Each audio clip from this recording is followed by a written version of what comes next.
Bismillahirrahmanirrahim. Assalamualaikum warahmatullahi wabarakatuh. Innal hamdalillah. Wassalatu wassalamu ala Rasulillah wa ala alihi wa ashabihi wa man walah. Wala haula wala quwata illa billah.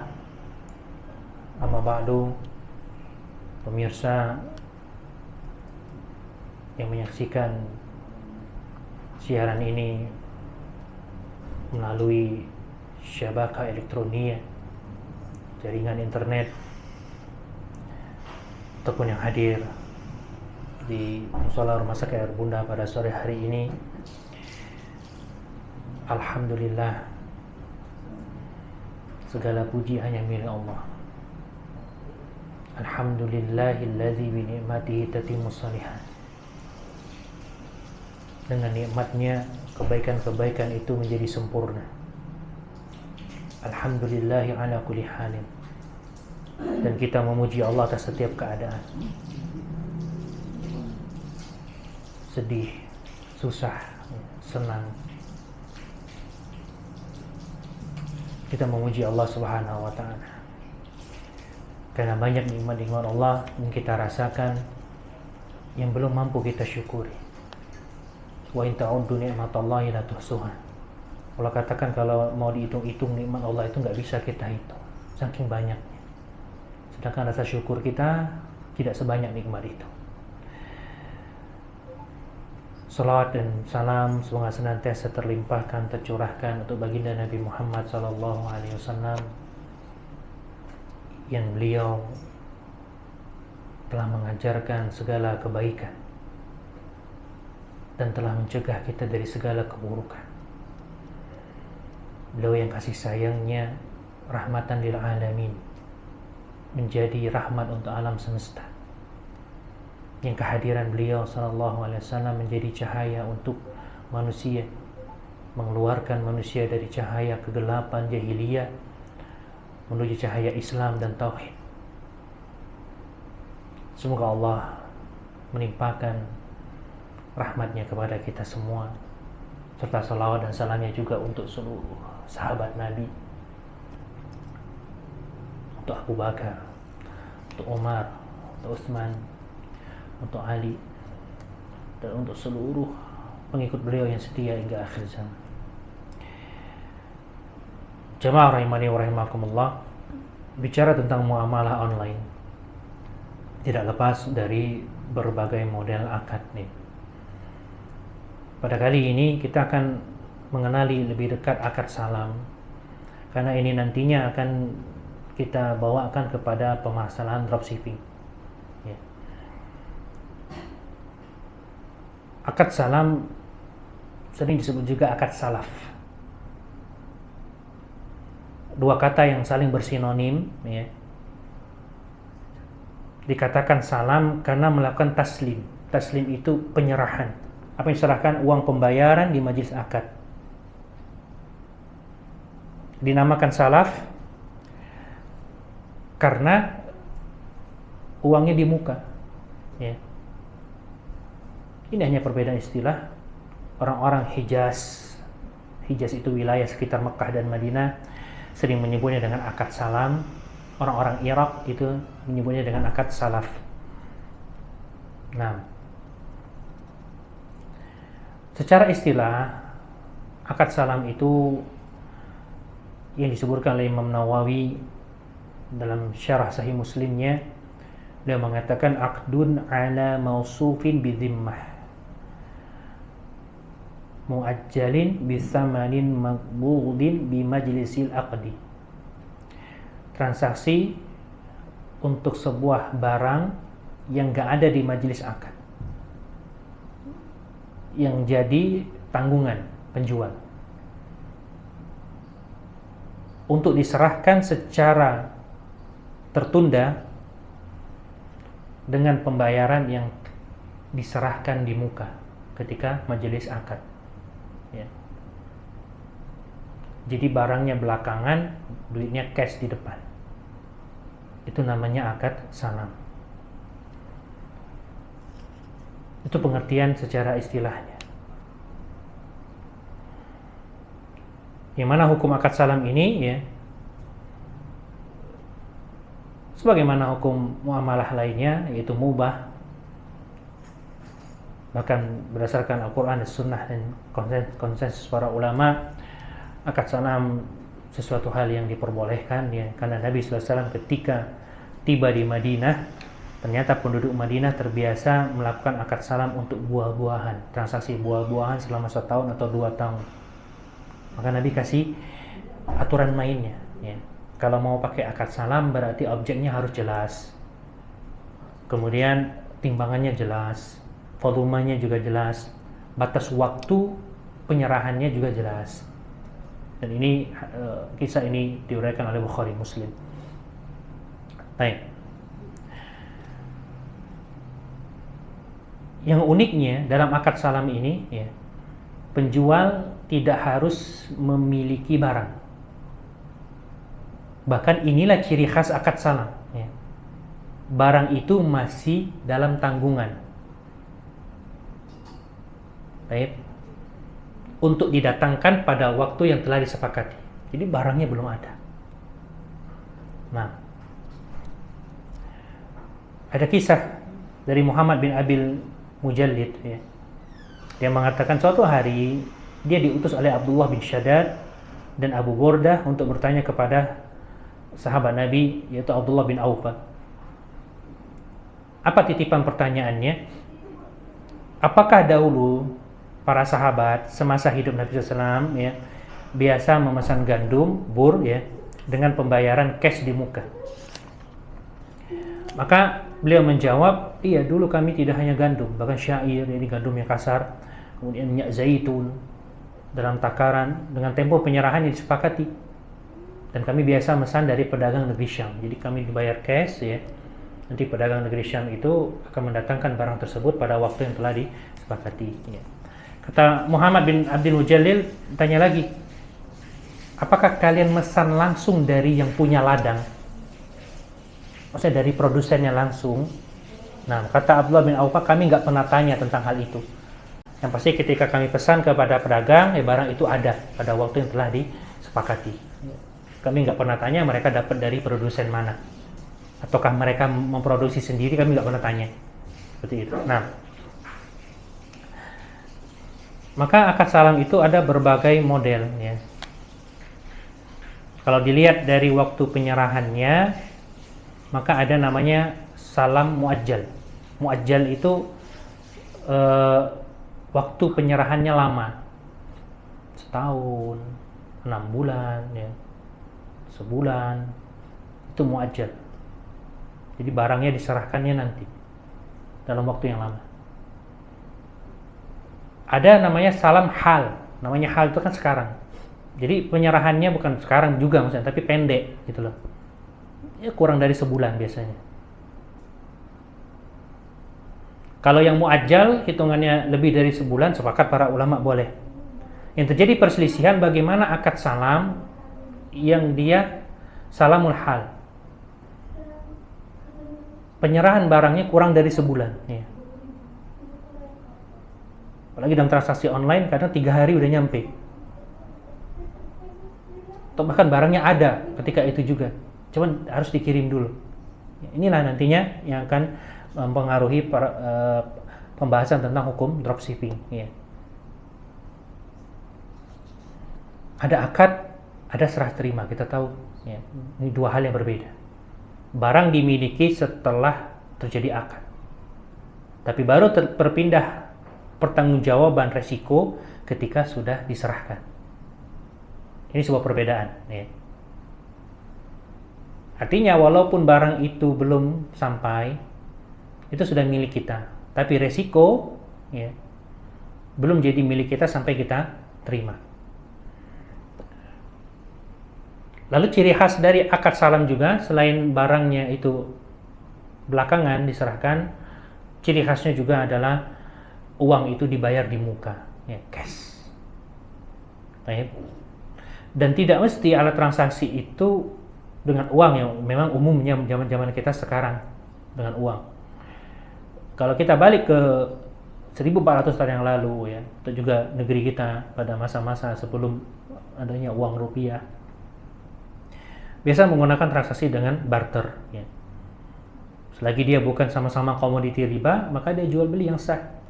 Seperti hewan ternak ditukar dengan gandum, kain ditukar dengan makanan pokok misalkan. Ini juga dikatakan jual beli.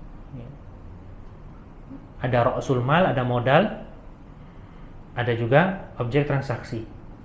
Nah, ra'sul mal ini zaman sekarang itu hanya sempit pada pembahasan uang.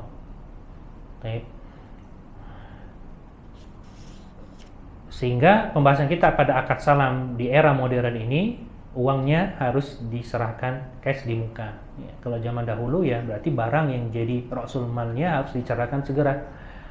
Pesan gandum dalam jumlah banyak ya. Apa ra'sul malnya? Misalnya hewan ternak kerbau 2 ekor, untuk gandum sebanyak sekian kuintal ya, diserahkan 3 bulan yang akan datang. Itu kalau zaman dahulu. Kalau zaman sekarang lebih ke uang. Nah,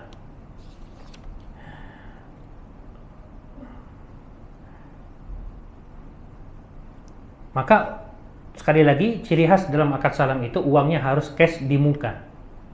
Nah, inilah yang membedakan antara akad salam dengan jual beli kali bil kali. Apa itu jual beli kali bil kali? Yang kata baginda Nabi SAW ya, dalam hadis riwayat Ibnu Umar, naha anil bai'il kali bil kali. Nabi melarang jual beli hutang dengan hutang. Artinya alat transaksinya atau modalnya belum bayar, barangnya juga belum bayar, tapi sudah ada akad. Nah, itu dilarang oleh baginda Nabi SAW. Nah, jadi barangnya belum dimiliki, pembayarannya juga enggak cash. Itu yang dilarang.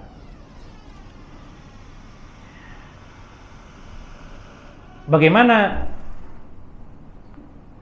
agar tidak terjadi kali bil kali ya yang dilarang? Uang itu harus cash diserahkan di muka. Itulah namanya akad salam. Walaupun barangnya belakangan. Bagaimana kalau DP dulu? Boleh nggak? Ya. Ketika akad itu DP dulu 50%. Nanti kalau barangnya sudah sampai baru dilunasi. Nah, ada 2 pendapat ulama. Salah satu pendapat dalam mazhab Syafi'iyah ya, kemudian mazhab Hambali, dan ini pendapat Zahiriyah, transaksi ini batil, nggak boleh. Ya, termasuk transaksi hutang dengan hutang tadi, karena nggak lunas, nggak cash, ya barangnya belakangan. Tapi Imam Abu Hanifah dan salah satu pendapat dalam mazhab Syafi'iyah juga ya, berpendapat ini diperbolehkan dan ini bukan jual beli hutang dengan hutang. Nah, terjadi 2 pendapatnya. Tapi ada keterangan dari Abdullah bin Abbas, la nara bis salafi ba'san al-wariqu bi syai'in al-wariqu naqdan. Kata Abdullah bin Abbas, jual beli salam itu dibolehkan. Uang digunakan untuk beli sesuatu, tapi uang itu dibayar tunai. Nah, ini keterangan Abdullah bin Abbas ya. Sehingga kalau DP dulu untuk akad salam ya, maka itu sesuatu yang dilarang, sesuatu yang tidak diperbolehkan. Nah, menurut salah satu pendapat ulama. Kemudian juga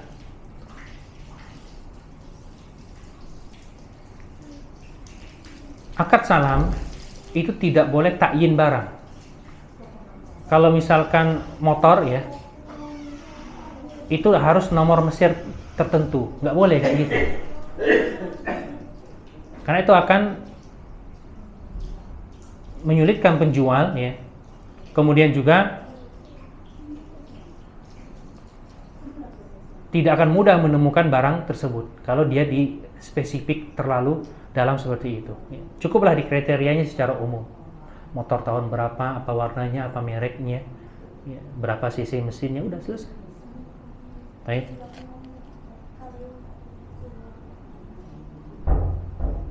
Begitu juga ya, kalau seandainya dia pergi ke dealer motor, dia tunjuk mau motor yang itu, Ya, harus yang itu. Padahal banyak motor yang lain tapi jenisnya sama tapi maunya yang itu. Nah, yang itu seperti itu nggak boleh dalam akad salam. Ya. Di masa silam, ya, akad seperti ini dilakukan untuk kebun. Misal kebun duren, ya, dijual kepada seseorang. Kemudian dibayar pembayaran senilai 10 juta misalkan. Dibayar di muka.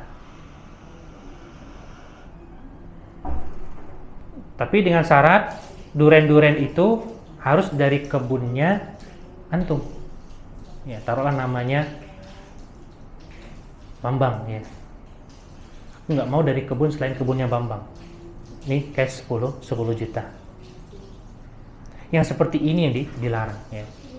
Kalau kita mesan buahan, ya, dengan metode akad salam, ya silakan datangkan buah durennya dari kebun mana saja. Tahu saya senilai ini, jenis durennya ini, terserah mau dari kebun mana aja. Ya, pokoknya saya mau duren Musang King senilai sebanyak 10 juta rupiah. Ini duitnya cash. Ya terserah penjualnya mau datangkan dari kebun manapun. Ya, jangan kita tunjuk pokoknya harus dari kebun Bambang, enggak boleh. Tapi itu namanya akad salam yang benar. Nah, sehingga penjualnya tidak dibatasi, mau cari dimanapun dia mudah. Bahkan para ulama menegaskan, ya, dalam hadis Hakim bin Hizam ketika baginda Nabi SAW melarang untuk menjual barang yang belum dimiliki, Hakim pernah bertanya kepada Rasulullah SAW, "Ya Rasulullah, ya'tini ar-rajulu fa sayas'alul bai'a laysa 'indi. Abi'uhu minhu thumma atba'uhu lahu minas suq." Ya Rasulullah, ada orang datang kepadaku ingin beli sesuatu barang yang tidak aku miliki, aku enggak punya. Ya. Bolehkah saya jual barang itu lalu saya belikan barang itu di pasar? Apa kata Nabi SAW? La tabi' ma laysa 'indak. Jangan kamu menjual barang yang tidak kamu miliki. Nah, apa penjelasannya? Jual beli barang muayyan itu yang dilarang. Bukan jual beli berdasarkan kriteria, spesifikasi, ya. Duren Musang King. Itu kriteria. Tapi kalau dia muayyan, barang itu dari kebun si fulan. Nah, itu dilarang sama Nabi SAW. La tabi' ma laysa indak. Jangan engkau menjual sesuatu yang tidak engkau miliki. Nah, padahal sama-sama tidak dimiliki ketika akad. Bedanya apa? Yang satu yang dijual adalah kriterianya, sifat barangnya. Yang satu dia nunjuk barangnya. Yang satu dilarang, yang satu dibolehkan. Beda kan? Karena yang satu akad salam, yang satu akad jual beli biasa. Nah, jadi nggak boleh nunjuk barang tertentu, ya. Cukup dengan kriteria saja. Kemudian yang kedua, kriteria barangnya harus jelas. Entah itu ukuran, spesifikasi, ya. Kalau dia pakai massa berapa timbangannya, kalau dia pakai volume berapa ukurannya. Nah, demikian juga kalau dia pakai hitungan biji berapa biji misalkan, ya. Warnanya juga harus jelas, kualitasnya jelas, semua harus jelas. Sifat barangnya. Jadi mencukupkan dengan sifat.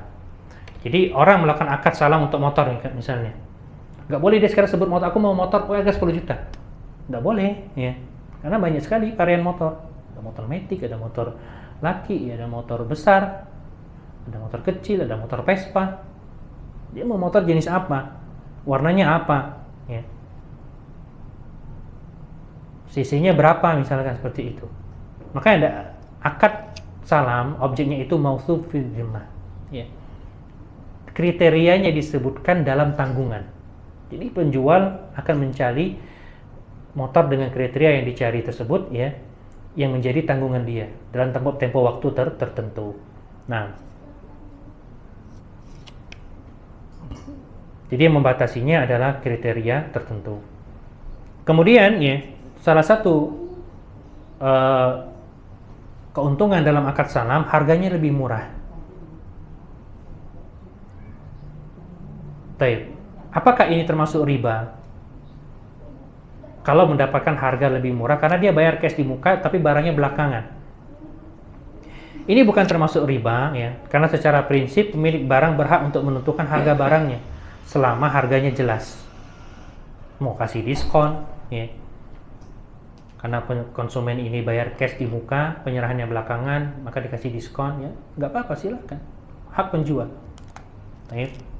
Maka di antara keuntungan dalam akad salam ini khususnya untuk konsumen adalah mendapatkan barang dengan harga yang murah ya. Dan penjual dapat modal untuk bisa segera diputar. Baik. Lebih cepat. Padahal dia belum menyerahkan barang tapi dia sudah dapat duit segar cash. Dan halal bisa dia putar. Ya. Duit tersebut. Ini akad salam. Nah, konsumen bisa dapat harga yang lebih murah, penjual bisa dapat modal segar. Ya. Padahal dia belum menyerahkan barang. Yang bisa dia gunakan secara halal untuk diputar lagi. Baik.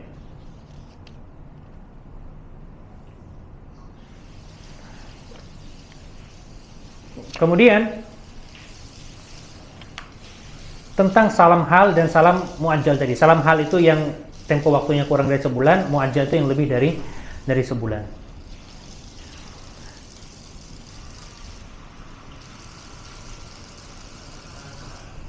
Salah satu doktor dalam masalah fikih muamalah di negeri kita, ya, Dr. Irwandi Tirmizi, beliau menerjemahkan salam hal ini dengan salam tunai. Para ulama berbeda pendapat berapa batas minimal rentang waktu bisa dikatakan muajjal, ya. Salam, akad salam dengan waktu yang lama. Mereka juga berpendapat para ulama mengenai batasan rentang waktu singkat sehingga dikatakan salam hal. Jadi lama dan singkatnya itu terjadi perbedaan ketentuan di antara para ulama ya. Dan dari situ ya juga ada perbedaan hukum, kesimpulan hukum. Pendapat pertama mengatakan salam hal itu suatu hal yang dilarang ya. Kenapa? Karena penyerahan barangnya kurang dari masa salam yang biasa dilakukan dan ini termasuk menjual barang yang belum dimiliki. Dan ternyata ini pendapat jumhur. Ya. Dari kalangan Hanafiyah, Malikiyah, dan ini salah satu pendapat yang masyhur dari Imam Ahmad bin Hanbal. Kenapa? Ya, karena ketika Nabi mengajarkan kriteria akad salam kepada penduduk Madinah, kata Nabi SAW, ila ajalin ma'lumin, sampai batas waktu tertentu. Nah, kata Abdullah bin Abbas, ya, la salafa ila al-'ata wa la ila al-hisad ila al-hasad wadrib lahu ajalan. Tidak ada akad salaf sampai batas waktu pemberian, tidak boleh juga sampai terjadi musim panen. Namun tetapkan batas waktu yang jelas. Nah, maka Ibnu Abbas menekankan jangan melakukan akad salam dengan batas waktu yang tidak jelas seperti sampai panen. Kapan panen? Bisa jadi tidak panen. Bisa jadi panennya cepat, bisa jadi panennya lambat. Jadi nggak jelas waktunya. Maka batas waktunya harus ditetapkan 3 bulan, 1 bulan, 2 bulan. Nah, kemudian kenapa salam hal dilarang? Menurut pendapat pertama ini, karena penjual nggak punya barang, ya. Barang itu masih hutang dia, masih tanggungan dia, dan dia dikasih kesempatan untuk melakukan pengadaan barang selama tentang waktu yang disediakan. Semakin panjang batas waktu yang disediakan, semakin besar peluang dia untuk mendapatkan barang. Beda kalau waktunya pendek, ya sulit. Karena itulah, ya, kalau waktunya terlalu singkat akan memicu terjadinya gharar. Ini alasan kenapa pendapat pertama melarang. Ya, karena barang belum dimiliki, peluang gorornya besar. Baik, alasan keempat ya, berkaitan dengan penyerahan barang yang tertunda. Kalau tidak ada penundaan penyerahan barang, berarti untuk apa dikatakan salam? Ya, barangnya ada. Oke, kita akan salam, saya bayar cash sekarang. Ya, besok barangnya datang. Itu kan bukan salam namanya, seperti itu. Baik. Ini salah satu pendapat. Pendapat kedua mengatakan boleh. Ini pendapat ulama Syafi'iyah, sebagian Malikiyah, dan Imam Ibnu Taimiyah, Asy-Syaukani mengatakan pendapat ini yang lebih kuat. Nah, kenapa demikian? Ya, yang pertama, kisah dari Aisyah radhiyallahu taala anha. Bagaimana kisahnya? Kisah ini dari Imam Ahmad ya. Nabi pernah membeli seekor unta dari orang Arab Badui. Pembayarannya adalah satu wasak kurma ajwa. Satu wasak itu 150 kilo kurang lebih. Nah, kurang lebih 150 kilogram. Selesai akad, Nabi pulang ke rumah untuk cari kurma itu, ya, untuk bayar transaksi unta tadi. Tapi ternyata nggak ketemu mana kurmanya. Nah, akhirnya Nabi minta maaf kepada si Arab Badui. Namun Arab Badui namanya Badui ya, sama Nabi pun dia nggak sopan. Dia bilang Nabi menipu. Right? Hingga terjadi sedikit cekcok ya, Badui ini dengan para sahabat. Kemudian ada sahabat yang meminta seseorang ya untuk datang. Datangilah Khuwailid bintu Hakim. Sampaikan bahwasanya Rasulullah SAW menyatakan, jika Anda punya satu wasak kurma, tolong utangkan kepada kami, nanti kami bayar sampai batas waktu tertentu. Maka kata Khuwailid, iya aku punya. Ya, akhirnya kurma itu diserahkan kepada si Badui. Dia pun menyerahkan ontanya kepada Nabi SAW ya. Dan dalam kisah ini Nabi beli seekor unta dengan pembayaran tertunda, dan itu dilakukan dalam waktu yang singkat. Nah, kenapa? Sekedar nunggu kedatangan kurma tersebut. Dan kata ulama yang membolehkan akad salam hal, inilah dalil dari akad salam hal ya. Pembayaran cash di muka, barangnya belakangan, dan dalam waktu yang relatif singkat. Nah, bagaimana dengan anggapan gharar besar tadi? Itu bisa dihilangkan. Nah, sama saja mau lama mau pendek, yang jadi masalah itu adalah kapan batas waktunya. Asal jelas nggak masalah. Ya. Gharar itu bisa dihilangkan. Baik. Kalau dia nggak bisa datangkan barang pada waktunya, ya bisa tambah waktu atau bisa batalkan transaksi. Kan selesai. Kemudian dalam hadis Hakim bin Hizam ya, larangan menjual barang yang belum dimiliki itu bukan karena salam hal, bukan, tapi karena barang tersebut muayyan, tertentu ya. Dia pengen barang ini dari kebun ini, jadi sudah ditentukan. Sedangkan dalam akad salam itu kan nggak ditentukan, hanya kriteria sifat aja ya. Kamera merek Lumix ya, dengan spesifikasi begini nggak tunjuk kamera itu, enggak, terserah pokoknya yang sejenis itu dengan kriteria begini. Jamaah rahimani wa rahimakumullah, ini sekelumit tentang akad salam ya. Bagaimana kita memahami dropshipping sekarang setelah kita tahu sedikit tentang akad salam tersebut ya. Yang pertama, kita harus pahami dulu ya skema dropshipping tersebut. Kenapa? Karena ini marak, memudahkan orang cari uang melalui online shop atau marketplace di dunia maya ya. Ini pilihan yang paling menarik bagi jiwa-jiwa pedagang ya. Karena kenapa? Paling gampang, paling menjanjikan keuntungan, dan paling irit modal. Kalau orang udah jadi dropshipper level dewa gitu ya, dia bisa jual apa saja di online kan gitu loh. Nah, bahkan jasa pun bisa di online kan sekarang. Nah, ada orang di Jabodetabek sana jual jasa online, siap disuruh apapun ya, dengan tarif paling mahal 5 juta rupiah. Itu jasa tadi. Yang kita bahas adalah para dropshipper. Karena biasanya mereka ini nggak mengeluarkan sepeser pun untuk pengadaan barang ya, nggak perlu nyewa gedung, nggak perlu nyewa ruko, nyewa tempat ya, nggak perlu juga nyewa gudang ataupun alat transportasi untuk penyimpanan dan pengiriman barang yang dia jual. Nah, di marketplace biasanya para dropshipper itu mengambil margin antara 10-20%. Nah, jadi misalkan contoh di Amazon.com ya, dari total omset sekitar 100.000 ya dolar per bulan ya, maka dropshipper bisa mendapatkan keuntungan sekitar 15.000 dolar per bulan ya, dari apa? Dari omset sekitar 100.000 dolar dia dapat keuntungan 200 juta per bulan. 15.000 itu 200 jutaan hanya sekedar online. Nah gini ya, orang cari duit zaman sekarang tuh gini, gak mesti sekarang kerja keluar rumah, bisa work from home ya.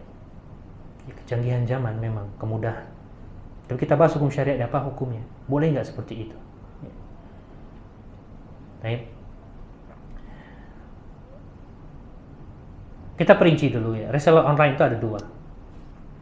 Ada yang dia jadi wakil pemilik barang, ada yang dia liar. Ini bukan wakil siapapun, hanya sekedar menjualkan barang milik orang lain tapi tidak mewakilkan. Jangan rasa bagian kedua ini akan kita bahas.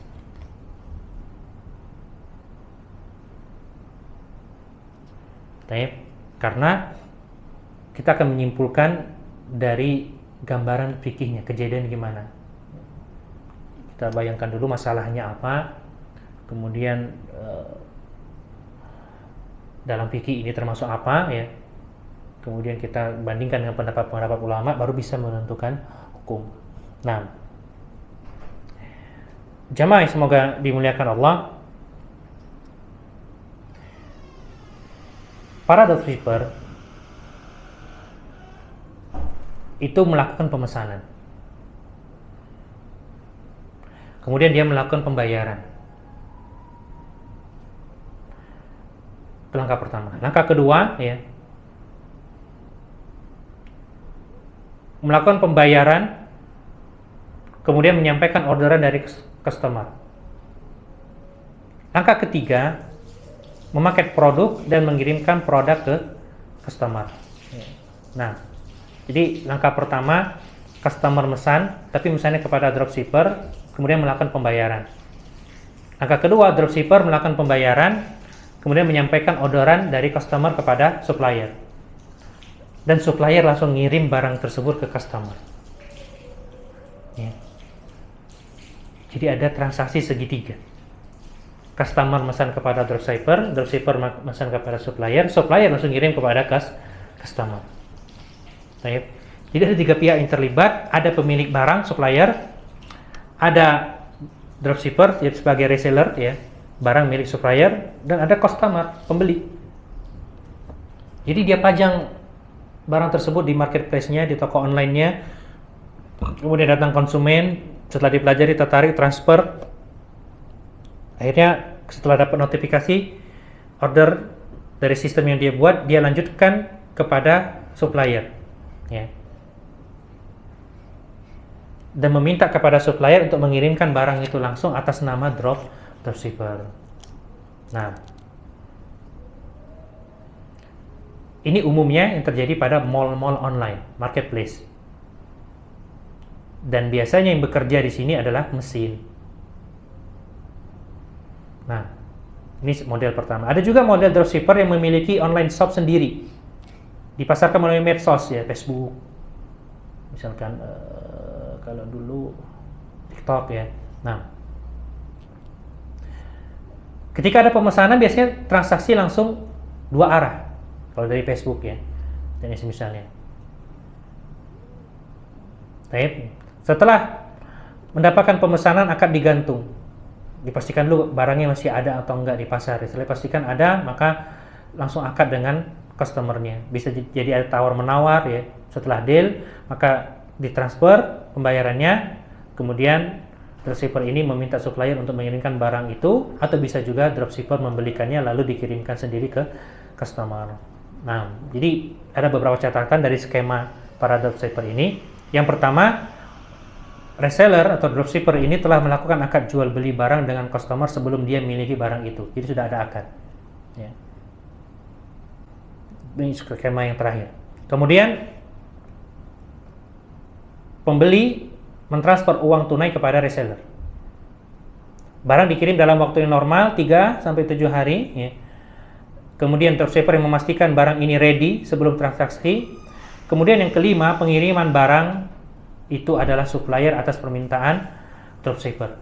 Hanya saja poin kelima ini tidak mempengaruhi hukum, ya, mengingat posisi supplier untuk masalah pengiriman adalah wakil bagi dropshipper. Baik. Sehingga ya, mau yang ngirim itu dropshipper itu sendiri atau supplier itu sendiri, statusnya sama saja. Baik. Nah, inilah yang harus akan dibahas, poin kelima ini. Ya, apakah ini termasuk menjual barang yang belum dimiliki ataukah tidak? Karena reseller minta kepada pemilik barang untuk mengirimkan langsung kepada customernya. Ya. Dan yang melakukan transaksi adalah dia dengan customer. Tapi yang mengirim barang adalah pemilik barang. Dia belum punya barang. Nah, kembali kepada hadis Hakim bin Hizam tadi, ketika Nabi SAW mengatakan jangan engkau beli apa yang belum engkau miliki, ya, jangan engkau jual apa yang belum engkau miliki. Jadi ceritanya ada orang nanya barang kepada Hakim bin Hizam. Ya. Dia nggak punya barang itu. Maka ditanya itu sama Nabi, boleh nggak aku jual? Nah, kapan Hakim menjualnya? Hakim sudah menjual ke konsumennya sejak konsumennya datang pertama kali. Setelah transaksi dan Hakim dibayar tunai, kemudian Hakim baru cari barang itu di pasar, kemudian diserahkan kepada konsumennya. Baik. Maka kesimpulannya apa? Transaksi yang dilakukan Hakim bersama konsumennya. Jadi konsumen ini datang untuk beli barang, Hakim belum punya barangnya. Kemudian keduanya transaksi, konsumennya bayar cash kepada Hakim, Hakim cari barang itu di pasar, ya. Nah, dengan harga yang disepakati. Kemudian diserahkan kepada si A. Yang model seperti ini dilarang oleh Nabi Shallallahu Alaihi Wasallam. Tindakan ini yang dikatakan menjual barang yang belum dimiliki. Apakah sama persis para reseller seperti ini, ya, dilakukan oleh Hakim bin Hizam ataukah tidak? Maka jawabannya ada sisi kesamaannya, yaitu sama-sama menjual barang yang belum dimiliki, yang pertama. Kemudian konsumen bayar tunai di depan, ya. Kemudian yang ketiga, barang diberikan kepada konsumen dalam rentan waktu yang singkat. Ini persamaannya. Perbedaannya, ya, pada kasus Hakim bin Hizam, barang tidak dikirim melalui supplier, pedagang atau pemilik barang, tapi Hakim sendiri yang mengantarkan kepada pembelinya. Sementara dalam kasus dropshipping, barang dikirim oleh supplier atas nama dropshipping tadi atau dropshipper tadi. Ya, ini perbedaan yang secara kacamata fikih itu tidak mempengaruhi hukum. Kenapa? Karena posisi supplier yang diminta dropshipper untuk mengirim barang, kala itu dia sebagai wakil dari dropshipper. Ya. Sehingga posisi supplier dalam hal ini sama seperti dropshipper. Baik. Maka apa hukum dropshipping? Nah, inilah perbedaan di kalangan para ulama, ya. Ada 3 pendapat ulama dalam hal ini dalam memahami larangan hadis Hakim bin Hizam tadi, menjual barang yang belum dimiliki. Nah, pendapat pertama mengatakan larangan menjual barang yang belum dimiliki berlaku jika barang yang dijual adalah barang tertentu yang sudah ditunjuk, ya, harus barang ini dari kebun ini. Motor ini dengan merek ini, nomor mesinnya sekian. Ya, nomor mesin, bukan cc mesin, tapi nomor mesin. Harus, jadi ditunjuk barang tertentu. Sedangkan ya, barang yang tidak tertentu, hanya berdasarkan kriteria saja, ini sesuatu yang tidak dilarang. Nah, ini pendapat Syafi'i. Nah, maka kalau salam dalam waktu yang lama diperbolehkan, akad salam dalam waktu yang sebentar juga diperbolehkan, ya. Sehingga dalam praktek Hakim bin Hizam itu adalah jual beli muayyan, barang tertentu yang belum dia miliki, bukan barang yang disifati. Jadi barang yang tertentu dari pasar itu, ya. Kan bisa dicari di pasar lain, nggak mesti di pasar itu. Yang penting barangnya ini. Nah, ini ciri khas akad salam itu sifat barangnya, bukan ketentuan barangnya, ya. Ini pendapat pertama. Nah, kemudian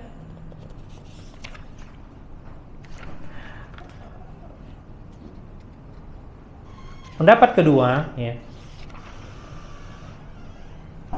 larangan menjual sesuatu yang dimiliki itu karena 2 hal. Yang pertama, barangnya memang muayyan, tertentu. kemudian menjual barang yang belum dimiliki yang dijamin akan didatangkan sesuai kriteria. Ini dilakukan dalam waktu cepat. Artinya apa? Waktunya pendek. Maka itu dilarang. Ini pendapat jumhur ulama Hanafiyah, Malikiyah dan Hambali. Nah, yang ketiga, larangan menjual barang yang belum dimiliki itu karena dua hal juga, ya. Tertentu yang belum dimiliki, kemudian waktunya juga belum dipastikan keberadaannya, tapi sudah dikatakan ready sama penjualnya. Padahal belum dipastikan apakah ready atau tidak, tapi kata penjualnya ready. Dalam artian ada kemungkinan penjual untuk menyerahkan barang itu, ya, ada kemungkinan juga tidak. Nah,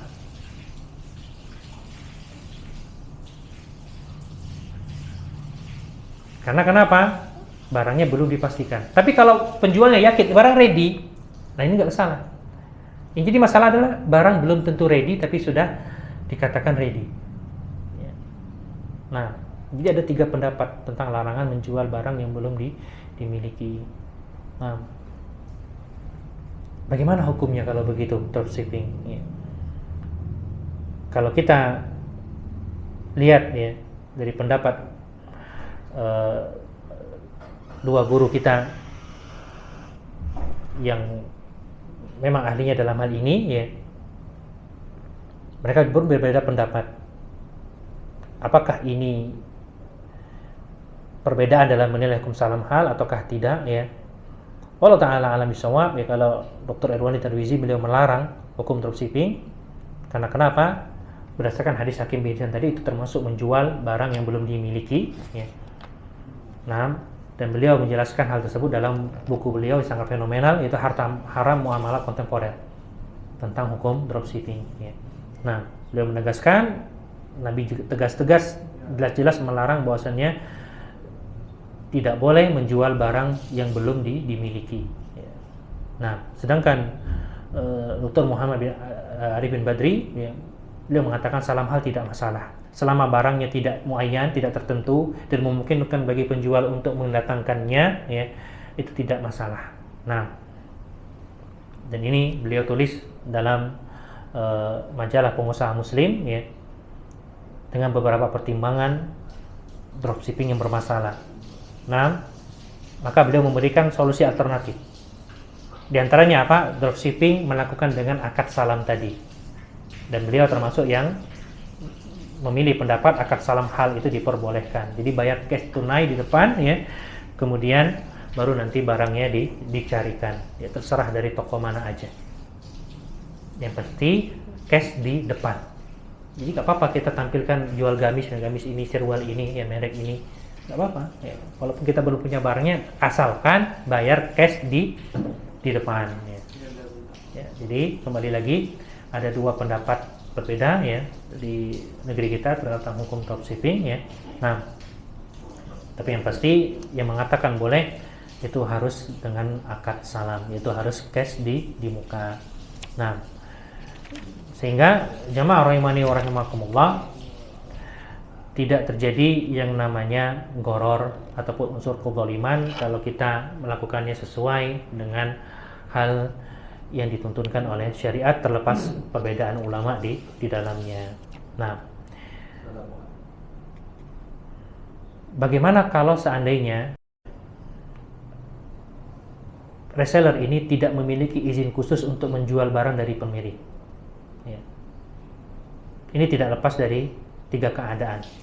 Kalau barangnya barang tertentu, maka sepakat para ulama nggak boleh dia jual. Ya. Harus duren musangking dari kebunnya Bambang tadi. Dia belum punya barangnya, tapi dia sudah terima duit cash di depan. Para ulama mengatakan nggak boleh karena muayyan. Tapi kalau nggak disebutkan harus dari kebun si fulan, ya, pokoknya duren musangking aja, ini nggak masalah. Tanya. Atau yang kedua, keadaannya para reseller atau dropshipper ini nggak yakin barangnya ready di pasaran. Dia nggak yakin ready. Jadi jangan sekali-kali dikatakan, oh ready. Ini dia cari ternyata nggak ada. Ya, ini nggak boleh. Dia harus pastikan dulu barangnya ready di pasar. Inilah yang dilakukan oleh Hakim bin Hizam. Ya. Nggak boleh menjual barang yang belum dimiliki dan masih tidak yakin ready atau tidak. Ya, makanya dia dicek dulu. Ya, saya cek dulu kak ya ready atau enggak, seperti itu. Jangan langsung kata ready kak. Setelah pembeli bayar transfer tunai, maaf kak ternyata barangnya sudah habis. Ini kan nggak boleh seperti itu. Ya. Nah, kemudian keadaan ketiga, para reseller menjual barangnya setelah memastikan keberadaan barang di pasaran itu ready. Ini yang kita katakan tadi boleh. Ya. Nah, maka konsekuensi dari skema dropshipping ini, ya, para dropshipper atau reseller berhak menentukan sendiri margin penjualan barang tanpa harus izin ke pemilik barang. Ya. Karena kenapa? Karena posisi dropshipper bukan wakil bagi pemilik barang. Dengan syarat apa? Barangnya tidak muayyan. Harus dari toko ini, nggak boleh. Ya. Pokoknya dia harus datangkan barang itu, terserah dari mana aja, toko mana aja. Ya pasti ada waktu yang dia harus datangkan barang tersebut. Kemudian yang kedua, dia siap menanggung resiko selama barang tersebut dalam masa pengiriman. Ya. Kenapa? Pemilik barang itu nggak ada kaitan dengan customer, karena customer itu hubungannya dengan para reseller. Jadi kalau barang tidak sesuai, barang terjadi cacat, ya, maka yang menanggung kerugiannya adalah reseller. Ya. Dengan syarat tadi dia transaksinya bukan barang yang muayyan tertentu. Ya, ini jadi PR juga, ya, karena biasanya para dropshipper itu sudah memiliki toko khusus, ya, terutama pakaian wanita, ya, dengan brand ini. Berarti kan sudah ditentukan. Berarti kalau gitu dia solusinya harus jadi wakil, tidak boleh jadi dropshipping, ya. Nah, Allah Ta'ala alam bisawab. Masih banyak pembahasan tentang dropshipping dan dropshipper, ya. Masih 5 menit lagi, saya tuntaskan saja.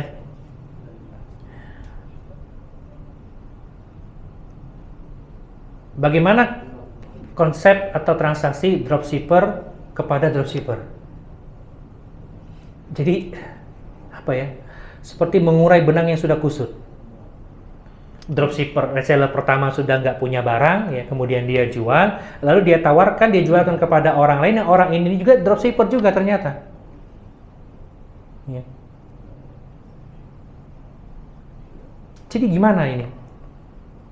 Sedangkan dropshipper ini bisa dapat keuntungan tanpa menanggung resiko apapun, ya. Kerja apapun tidak menanggung resiko, ya. Maka ini jelas melanggar hadis Nabi SAW, la ribha ma lam yudman. Tidak boleh ada keuntungan tanpa menanggung resiko. Nah, kemudian bagaimana kalau jadi wakil pemilik barang? Maka kita katakan semua orang bisa menjadi wakil bagi pemilik barang selama dia mendapatkan izin dari pemilik barang untuk menjualkan barangnya. Nah, dijelaskan bahwasannya wakalah, akad perwakilan itu ada dua keadaan. Yang pertama niyabah, menjadi pengganti yang diwakili. Yang kedua wilayah, menjadi wakil untuk kuasa melaksanakan tugas dari pemilik wikalah tersebut, ya. Nah, kalau dia sekedar niyabah, pengganti, maka nggak boleh menyalahi apa yang diminta oleh pihak yang diwakili, harus sesuai. Nah, ya. Contoh dalam bisnis, wakil tidak boleh menetapkan harga sendiri, kan dia wakil. Wakil, ini rumah jual harga sekian, nggak boleh ditetapkan dengan harga sendiri, tidak markup, ya. Karena dia sekedar wakil niyabah, wakilnya wakil niyabah. Kalau wakilnya seperti wilayah, maka dia punya kuasa untuk melakukan tugas yang diembankan kepadanya dan melakukan yang paling maslahat, ya, termasuk diantaranya tawar menawar atau menurunkan harga, ya, atau mencari keuntungan dari situ, seperti yang dilakukan oleh Urwah bin Abi Ja'd al-Bariki, ya, yang diperintahkan oleh Nabi untuk memberi seekor kambing dengan 1 dinar. Ya, ternyata dia pulang kepada Nabi bawa 1 dinar, bawa 1 ekor kambing. Karena kenapa? Kambing yang pertama dia jual sehingga untung 1 dinar. Ya, jadi dia dapat 1 ekor kambing 1 dinar. Balik modal plus untung. Nah, ya. Kenapa perbuatan Urwah ini tidak dikatakan salah oleh Nabi SAW, ya? Karena Urwah melakukan yang lebih menguntungkan bagi beliau selaku yang menyuruh. Jadi wakilnya wakil apa ini? Ya. wakil niyabah kan, yang dia nggak boleh memarkup harga, ataukah wakil wilayah yang harga itu pokoknya modal sekian, nanti serahkan saya, engkau silakan cari untung dari harga ini. Nah, sehingga masalah apapun yang berkaitan dengan kelangsungan penjualan barang itu harus ada izin dari pemilik barang. Baik. Apa contohnya kelangsungan penjualan barang? Menetapkan harga, kemudian atas nama siapa ketika barang ini dikirim, kemudian kepada siapa harus transfer pembayaran, ya.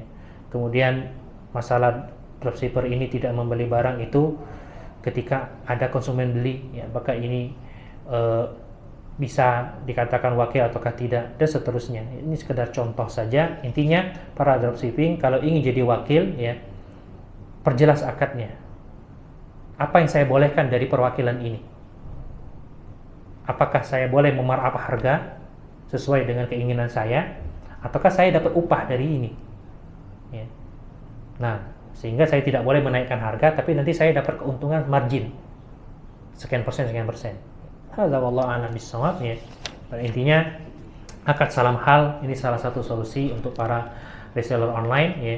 Dia harus datangkan barang dengan kriteria yang sudah maklum, sudah ditentukan, ya. Tapi tidak boleh dia memilih barang yang dengan tempat muayyan, ya, atau sesuatu yang telah ditentukan secara sempit. Karena jual beli salam adalah jual beli dengan menggunakan kriteria tertentu, bukan pada barang tertentu, tapi sifat barangnya yang tertentu, ya. Nah, sekali lagi contohnya apa? Contohnya duren tadi, ya. Duren musangki itu sudah cukup, nggak perlu dikatakan harus datang dari kebun ini, harus datang dari daerah ini, nggak perlu. Yang penting penjual datangkan duren itu terserah dari mana aja. Jadi kriterianya sudah diinginkan, disepakati. Wallahu a'lam bishawab, ya. Pas jam 5 sore, ya, kita mulai dari jam 16.00. Mudah-mudahan sedikit ini bisa dipahami. Lebih dan kurangnya mohon dimaafkan, ya. Insyaallah kita akan bahas tentang marketplace pada pertemuan yang akan datang. Kalau tadi kita akad salam dan dropshipping, sekarang next itu tentang marketplace. Subhanakallahumma wa bihamdika asyhadu an la ilaha illa anta astaghfiruka wa atubu ilaik. Wa assalamualaikum warahmatullahi wabarakatuh.